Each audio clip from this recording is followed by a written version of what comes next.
প্রিয় দর্শক, আসসালামু আলাইকুম। এই মুহূর্তে অবস্থান করছি নাটোর শহরে এক সময়কার ত্রাস সাবেক এমপি শিমুলের বাসভবনে। তিনি জনগণের কোটি কোটি টাকা মেরে রাজকীয় এক প্যালেস স্থাপন করেছিলেন। এই প্যালেসেই বাংলাদেশ জামাত ইসলামীর নাটোর জেলার নায়েবে আমির দেলাওয়ার হোসেন খান, ওনার বাসা হচ্ছে বগুড়াতে, ওনার ছেলে আকিব হোসেন সহ আরো 3 জনের মৃতদেহ এই নাটোরের ত্রাস শিমুলের বাসা থেকে, এই প্যালেস বাসা থেকে উদ্ধার করা হয়। আমরা যে আকিব ছেলেটা অত্যন্ত ভদ্র, আমরা জানতে পেরেছি পরিবার সূত্রে। একটু আপনাদেরকে বিস্তারিত বলবো আসলে এই ঘটনাটা কি। এই শিমুল এমপির বাসা থেকে যে 4 মৃতদেহ পাওয়া গেছে, এটার আসল ঘটনা কি আমরা পরিবার কাছ থেকে আমরা যতটুকু জানতে পেরেছি, কোঠা আন্দোলনের সময় গতকালকে সকালে জামাত নেতা দেলাওয়ার হোসেন খানের ছেলে আকিব, তিনি কোঠা আন্দোলনের উদ্দেশ্যে নাটোর শহরে ছাত্রদের সঙ্গে মিছিল করার কথা ছিল। কিন্তু আপনারা জানেন, আপনারা অবগত ছিলেন, গতকালকে নাটোর শহরে রাত থেকে এবং সকাল থেকে ছাত্রলীগ, যুবলীগ, আওয়ামী লীগ সহ দেশীয় অস্ত্র সজ্জিত গোটা নাটোর শহরকে একটা ত্রাসে রাজত্ব করে রেখেছিল। সাধারণ কোঠা ছাত্র আন্দোলন শিক্ষার্থীরা কোনোভাবে নাটোর শহরে কোথাও রাস্তায় দাঁড়াতে পারছিল না। আমরা সেই পরিবারের যে 4টা পরিবার, সে 4টা পরিবারের যে সন্তান, এই শিমুলে এমপির বাসা থেকে, সাবেক শিমুল এমপির এই গডফাদারের বাসা থেকে যে মৃতদেহগুলো উদ্ধার করা হয়েছে, আমরা পরিবার শুনতে জানতে পেরেছি গতকালকেই যখন এই ছেলেগুলো এবং 4জনই শিক্ষিত পড়াশোনা জানা ছেলে,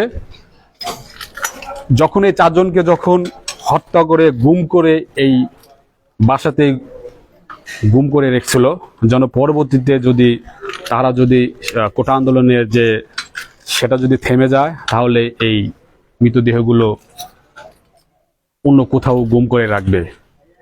যে সকল শিক্ষার্থীরা এখান থেকে উদ্ধার হয়েছেন, সে সকল শিক্ষার্থীরা পরিবার সূত্রে আমরা আরও জানতে পেরেছি, গতকালকে দেলাওয়ার হোসেন খানের ছেলে আকিব বাসা থেকে বাবা মার কাছ থেকে দোয়া নিয়ে কোঠা আন্দোলনের জন্য নাটোর শহরে রাজপথে এসেছিল। তারপরই তার আর সন্ধান পাওয়া যায় নাই। আপনাদের কাছে একটি প্রশ্ন রাখছি, যে 4টা ছেলে, তাদের আমি পরিচয় নামগুলা বলবো আপনাদের কাছে। অনেকেই বলছেন যে এই 4টা ছেলে অগ্নিসংযোগ করতে এসেছিল, লুটতরাজ চুরি করতে এসেছিল।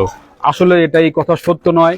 এই 4টা ছেলে হচ্ছে কোঠা আন্দোলনকারীর সৈনিক, আমাদের শহীদ ভাই, যাহারা নাটোর শহরে কোঠা আন্দোলন করতে এসে এই গডফাদারের হত্যার শিকার হয়েছেন। এই গডফাদারের হাতে হত্যার শিকার হয়ে এই লাশগুলো অন্য কোথাও লুকিয়ে রাখতে না পারার কারণে তার এই রাজকীয় প্যালেসেই 2টা রুমে তারা বন্দি করে লাশ গুম করে রেখেছিল।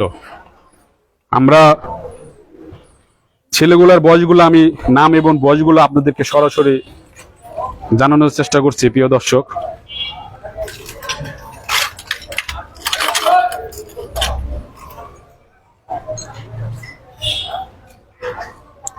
বকুলের ছেলে সিয়াম, এইচএসসি পরীক্ষার্থী,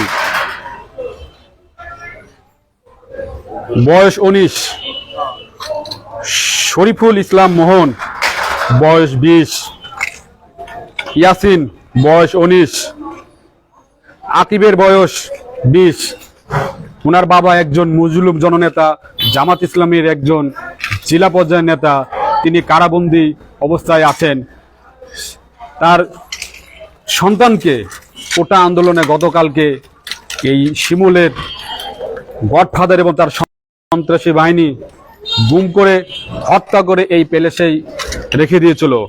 যদি চুরি করা, আপনাদের কাছে আরেকটি প্রশ্ন রাখতে চাই প্রিয় দর্শক, যদি এই ছেলেগুলো যদি অগ্নিসংযোগ হতো, এই ছেলেগুলো যদি চুরির উদ্দেশ্যে, ডাকাতের উদ্দেশ্যে যদি এই ভবনে আসতো, তাহলে এখানে বয়স্ক মানুষ নেই কেন? আরো অনেক বয়স্ক কেউ নেই কেন? ছেলেগুলো দেখবেন বয়স 19, 20, 19, 20 এই ধরনের ছেলে ইনারা। আপনাদেরকে কাছে প্রশ্ন রাখলাম, যদি লুটতরাজ, অগ্নিসংযোগ, যদি ইনারা অগ্নিসংযোগ হয়, আমরা দেখতে পাচ্ছি কিছু মিডিয়া ভাইরা বলছেন এখানে অগ্নিসংযোগ করতে এসে 4টি ছেলে মৃতদেহ উদ্ধার করা হয়েছে, তাহলে বয়স্ক মানুষ নেই কেন? সাধারণ মানুষ নেই কেন এখানে?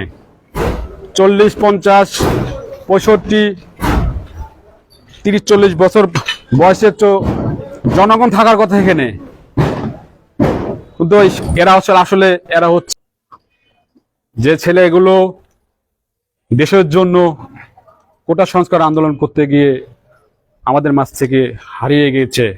আমরা অনেক মিডিয়ায় দেখছি তাদেরকে অগ্নিসংযোগকারী, তাদেরকে চোর, লুটতরাজ বলছে। আসলে ঘটনা তা নয়। তারা যদি লুটতরাজ, অগ্নিসংযোগকারী যদি হতো, তাহলে তাদের বয়স কেন 19, 20? চায়ের শিক্ষার্থী ছেলেদেরকে হত্যা করে এখানে রাখা হয়েছে যেন পরবর্তীতে যদি কোনোভাবে যদি সময় পায়, তাহলে তারা লাশগুলো গুম করে ফেলবে, মৃতদেহগুলো অন্য জায়গায় ছড়িয়ে নিবে।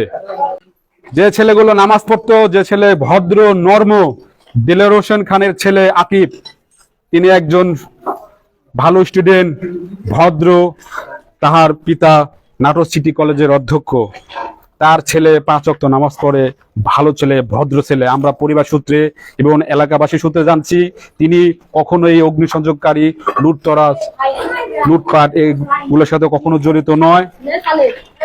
কিন্তু আমরা প্রকৃত তথ্য কেন আমরা প্রকাশ করছি না? সত্য প্রকাশ না করে আমরা কেন তাদেরকে, এই 4টা নিরীহ কোঠা আন্দোলনের সৈনিকদের কেন আমরা লুটতরাজ, অগ্নিসংযোগ করে কেন বলছি?